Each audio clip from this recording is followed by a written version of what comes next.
السلام عليكم ورحمة الله تعالى وبركاته. اليوم راح ندير لكم القرنطيطة الكارنتيكا. الناس الغرب يقولوا لها، ما كاش اللي ما يعرفش قرنطيطة الجزائرية.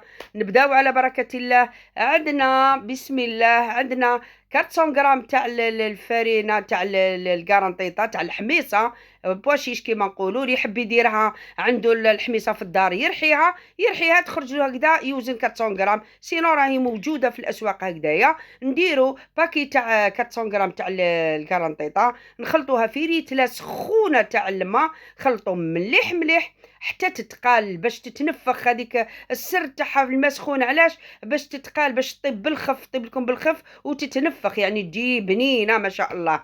بون نديروا لها الملح على حسب الذوق تاعنا، واش نحبوا الملح. كرنطيطه تحب الملح، الا جاتكم السوسه عيانه لوخ عسوا روحكم. ديروا الملح على حسب واش تحبوا. ونديروا انا شوفوا درت بالفنجال زوج فناجل تاع لاتاي كيما نقولوا، ولا تاع قهوه ولا كبار. يعادل كاس تاع الزيت، كاس معمر تاع الزيت. قرنطيطه تحب الزيت. المهم خلطوا مليح مليح. شوفوا كيفاش شغل ثقيله هكذا، شغل تجي خاطره. خلطوها مليح مليح بالماء سخون هذاك. ومن بعد نزيدوا لها ريتله ونص الثانيه. حب يقول كلش في 400 غرام هذيك نديروا زوج ريتلات ونص نتاع الماء سخون في القرنطيطه. ندهنوا من بعد سنيوه تكون كبيره، ندهنوها ونفرغوا هذيك القرنطيطه لداخل. ما نديروا لها ني حليب ني بيض ني والو، صدقوني تجي واحد القرنطيطه ما شاء الله. ديروها على 200 درجه. وكي تشوفوها نشفت من تحت، شعلوا لها من الفوق تحمر. نتمنى تجربوها، والسلام عليكم.